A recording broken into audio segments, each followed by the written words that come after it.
ত্রিকোণমিতির 5 নম্বর অঙ্কটা আজকে আমরা শিখব। এ বি সি সমকোণী ত্রিভুজের কোণ বি একটি সমকোণ, tan a ইকুয়াল টু √3 হলে √3 sin a into cos a equal to 3/4 সত্যতা যাচাই করে। তো এই অঙ্কটা করার জন্য দেখো বাম সাইডে সমানে বাম সাইডে কি আছে, সাইন থিটা আছে, cos থিটা আছে, ওটার সাথে √3 গুণ দিতে বলছে। তো সাইন থিটার মান লাগবো, সাইনের মান লাগবো, cos এর মান লাগবো। বের করার পরে আমরা যদি এই জায়গায় বসায় দিই আমাদের অ্যান্সারটা হয়ে যাবে। তো এই অঙ্কটা আমরা কিভাবে করব? সলিউশন প্রথমে আমরা লিখবো দেওয়া আছে tan a ইকুয়াল টু √3। দেখো এই জায়গায় √3 দেওয়া আছে, কিন্তু √3 নিচে মনে মনে কি আছে, একটা 1 আছে। আমরা জানি প্রত্যেকটা সংখ্যা নিচে মনে মনে একটা কি থাকে, 1 থাকে। কারণ এই টেনের যে আমাদের একটা বাংলা সূত্র আছে, ওইটা কি, ওইটা ছিল লম্ব ডিভাইডেড ভূমি। তাহলে লম্বকে আমরা বলি হচ্ছে বিপরীত বাহু, বিপরীত বাহু। আর ভূমিকে আমরা বলি সন্নিহিত বাহু। যেহেতু সূত্রের ভিতরে আমাদের ভগ্নাংশ আকার আছে, এটাকে আমরা কি বানাইতে হবে, ভগ্নাংশ আকারে বানাই নিতে হবে। যেহেতু ভগ্নাংশ দেওয়া নাই, শুধু √3 আছে, আর নিচে মনে মনে কি আছে, 1 আছে। এই 1টা দিয়ে আমরা এটা কি করবো, ভগ্নাংশ বানিয়ে। তো এটাকে যেহেতু ভগ্নাংশ বানাইলাম, তার উপরে একটা বিপরীত বাহু, নিচে একটা কি বাহু, সন্নিহিত বাহু। এখন আমরা একটা চিত্র আঁকাই। সমকোণী ত্রিভুজ আঁকানোর জন্য y অক্ষ বরাবর দিলাম একটা, x অক্ষ বরাবর দিলাম একটা, এখন এই যে একটা হেলানোটা দিলাম। এখন আমাদের কোন কোনটাকে সমকোণ বলছে, বি কে সমকোণ বলছে। এই যে দুইটা বাহুর মাঝখানে যেটা হয় 90 ডিগ্রি, সেটা হচ্ছে সমকোণ, এটাকে তাহলে বি দিতে হবে। আর কি বলছে, এ বলছে, এ কোণটা বলা আছে কিন্তু, হ্যাঁ, এ কোণের বিপরীতে যে থাকে তাকে আমরা বিপরীত বাহু বলি। তো আমরা যদি এটাকে এ ধরে নিই, এটাকে যদি এ ধরে নিয়ে দিলাম, তো এটার বিপরীত দিকে যে আছে সে হচ্ছে বিপরীত বাহু হবে। তাই এ বি সি ধরলাম এরকম। তো দেখো এই জায়গায় বিপরীত বাহুটা কত বসাবো, এ কোণের বিপরীত দিকে যে বিপরীত বাহুটা আছে হচ্ছে √3, এই জায়গায় বসাবো √3, এটার নাম হচ্ছে বিপরীত বাহু। বিপরীত বাহু কোনটা, যে কোণ দেওয়া থাকবো, যে কোণ বলা থাকবো, তার বিপরীত দিকে যে থাকবো তার নাম হচ্ছে বিপরীত। আর এই সমকোণের বিপরীতে যে থাকবে হেলানো অবস্থায় তার নাম হচ্ছে অতিভুজ। এখানে যেহেতু আমাদের অতিভুজ দেওয়া নাই, আমরা অতিভুজটা বের করব। আর কি দেওয়া আছে, সন্নিহিত বাহু। তাহলে অতিভুজ এবং বিপরীত বাহুর বাদ দিয়ে যেটা থাকবে সেটার নাম হচ্ছে সন্নিহিত বাহু। সন্নিহিত বাহু জায়গায় কত আছে, 1। সেই জায়গায় আমরা লিখতে পারি সন্নিহিত বাহু 1। এখন অতিভুজ নাই, আমরা এর আগের অঙ্কগুলোতে দেখছি যে যেটা থাকে না সেটাকে কি করব, বের করে নিই। অতিভুজ বের করবো। অতিভুজ কোনটা থেকে বের করবো, পিথাগোরাসের উপপাদ্য থেকে। পিথাগোরাসের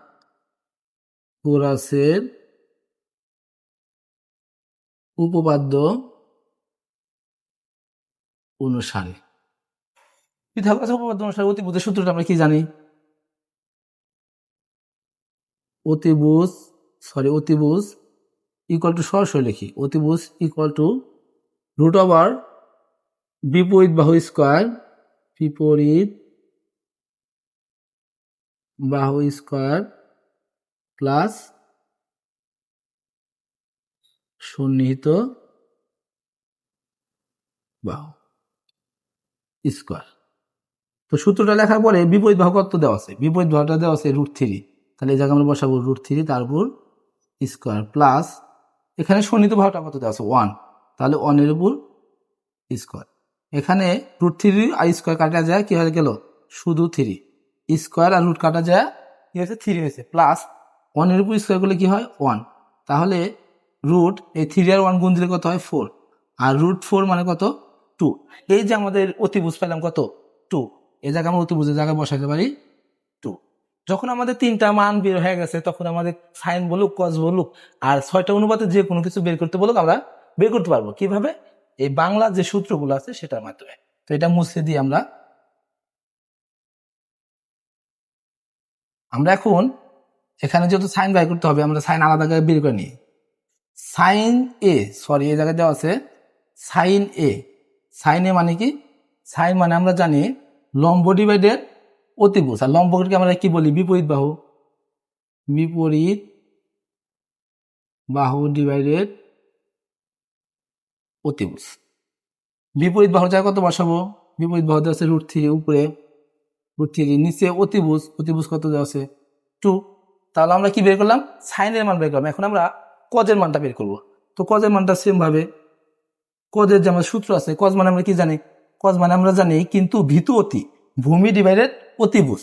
তাহলে ভূমিকে আমরা কি বলি, সন্নিহিত বাহু, সন্নিহিত হিতবাহু ডিভাইডেড অতিভুজ। সুনিত বাহুর জায়গায় আমরা কত বসাইতে পারি?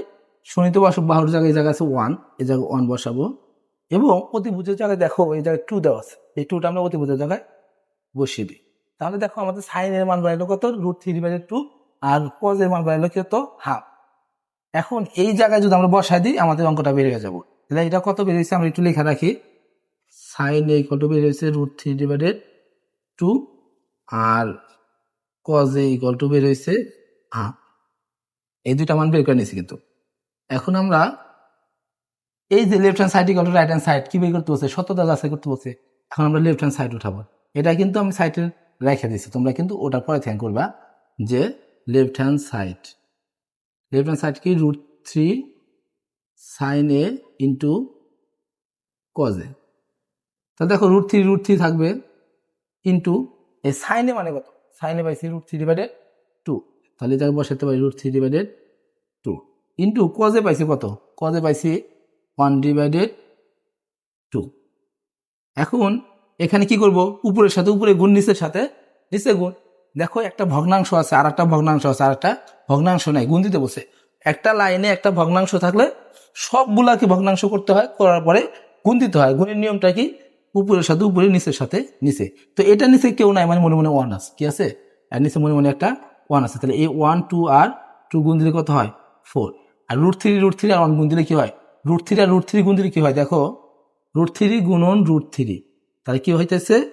√3 স্কোয়ার, যেহেতু গুণ স্কোয়ার হয়ে যাবে, তখন স্কোয়ার আর রুট কাইটা যায় কি আসতেছে 3। তাহলে এটা গুণ দিয়ে উপরে কিন্তু আসতেছে কি 3।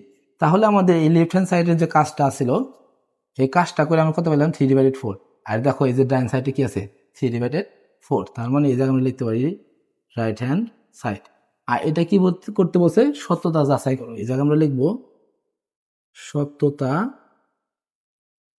যাচাই করা হলো।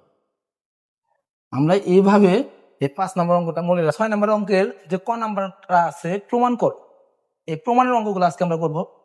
তো প্রমাণের অঙ্কগুলো কিভাবে করতে হয়? প্রথমে আমাদের লেফট হ্যান্ড সাইড থেকে রাইট হ্যান্ড সাইডে কি মিলাইতে বলছে? 1 মিলাইতে বলছে। এখন দেখো আমি এর আগে বলছিলাম যে 1 কিভাবে মিলানো যায়? 1 মিলানো যায় 2 ভাবে। 1 মিলানো যায় কয় ভাবে? 2 ভাবে। একটা আছে যে আমাদের সূত্র আছে, যে 1 এর যে 3টা সূত্র আছে, মানে সূত্র আছে কয়টা? 3টা। একটা আছে sine square theta plus cos square theta equal to 1। আর একটা আছে cosec square theta minus, sorry cosec না, ওটা হচ্ছে সেক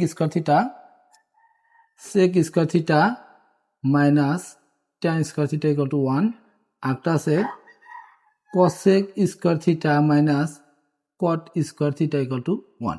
এই যে 1 এর যে আমাদের 3টা সূত্র আছে, যখনই আমাদের 1 মিলাইতে বলে তখন আমাদের মাথায় আসতে হবে যে এই যে 1 এর 3টা সূত্র আছে, আমাদের একটা অঙ্ককে কাজ করতে করতে লাস্ট টাইমে যদি আমরা লাস্ট লাইনে এইটা আনতে পারি, তাহলে এটার পরিবর্তে আমরা 1 লিখতে পারি। এইটা আনতে পারলে এটার পরিবর্তে 1 লিখতে পারি, অথবা এইটা আনতে পারলে এটার পরিবর্তে আমরা কি আনতে পারি? 1 আনতে পারি। তো 1 প্রমাণ করতে বললে বা মিলাইতে বললে আমাদের এই 3টার আমাদের মাথায় আসতে হবে যে এই 3টা বানানো যায় কিনা। আর যদি দেখি যে না এই 3টা বানানো যায় না, তাহলে আমাদের কি করতে হবে? এরকম কিছু করতে হবে যেন উপরে আর নিচে একই মান আসে, তাহলে আমরা কি করতে পারবো? 1 মিলাতে পারবো। দেখো আমরা যদি উপরে আসে 1 প্লাস সাইন এ, আর নিচে যদি আসে 1 প্লাস সাইন এ, এই যে উপরে নিচে একই মান, এটাকে আমরা এটা কি করতে পারি? 1 লিখতে পারি। তো এই অঙ্কটা করার সময় আমাদের খেয়াল করতে হবে যে কোনটা করা যায়। আগে দেখবা যে 1 এর যে 3টা সূত্র আছে এটা করা যায় নাকি আমাদের যে এইভাবে উপরে নিচে একই মান বানানো যায়। যদি এইটা না করা যায় এটা করবো অবশ্যই। তাহলে এখন আমরা দেখি, দেখো এই 1 ডিভাইডের যে সূত্রগুলো ছিল, 1 ডিভাইডেড সেক মানে কি, 1 ডিভাইডেড কসেক মানে কি, এই সূত্রগুলো তুমি দেখো 1 ডিভাইডেড সেক মানে কিন্তু কস লেখা যায়। 1 ডিভাইডেড সেক মানে কি লেখা যায়?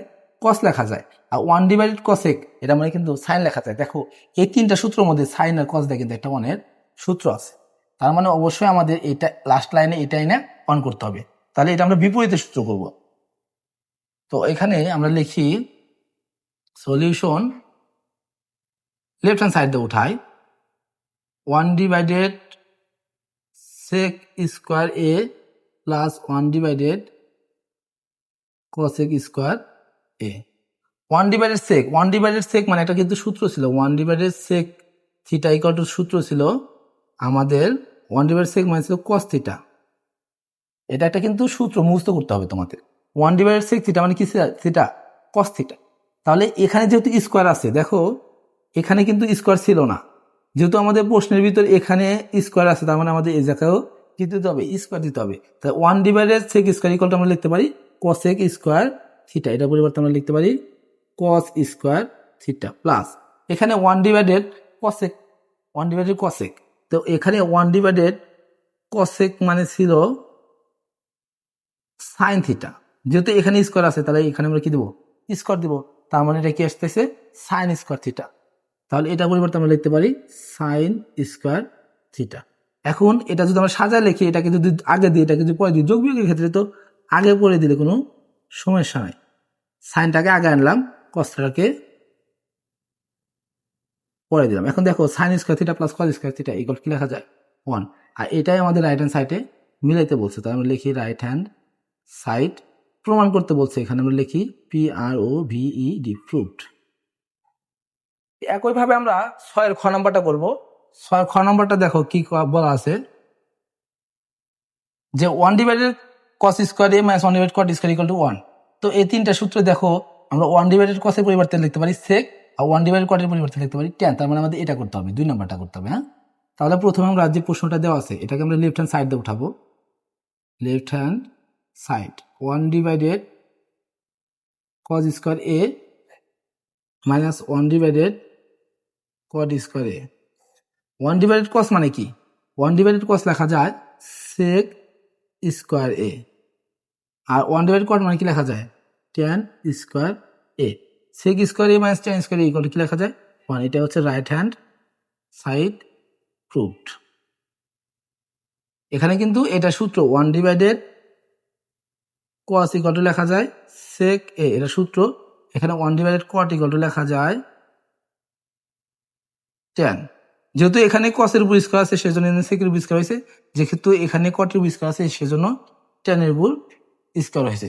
তো এই সূত্রগুলো আমরা মনে রাখবো। সেম ভাবে আমরা গ নম্বর অঙ্কটা করব।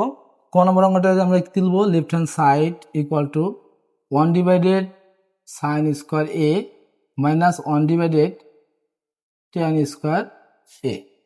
তো এখানে 1/sin এর পরিবর্তে কিন্তু একটা সূত্র আছে, সেটা হচ্ছে cosec। 1/sin ইকুয়াল টু কি লেখা যায়? cosec। যেহেতু স্কয়ার আছে, এখানে কি হবে? স্কয়ার হবে। তাহলে আমরা লিখতে পারি cosec স্কয়ার a।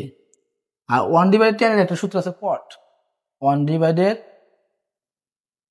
এর একটা সূত্র আছে কি? cot। তাহলে এই tan এর সাথে যেহেতু স্কয়ার আছে, cot এর সাথে কি দিতে হবে? স্কয়ার। তাহলে আমরা লিখতে পারি জায়গায় cot স্কয়ার a। এখন এই cosec square a minus cot square a equal to একটা সূত্র কি? cosec square cot theta minus cot square theta equal to 1 আছে, তাই এটা আমরা লিখি 1। এটাই আমাদের মিলাইতে বলছে বা প্রমাণ করতে বলছে। আমরা লিখি রাইট হ্যান্ড সাইড প্রুভ।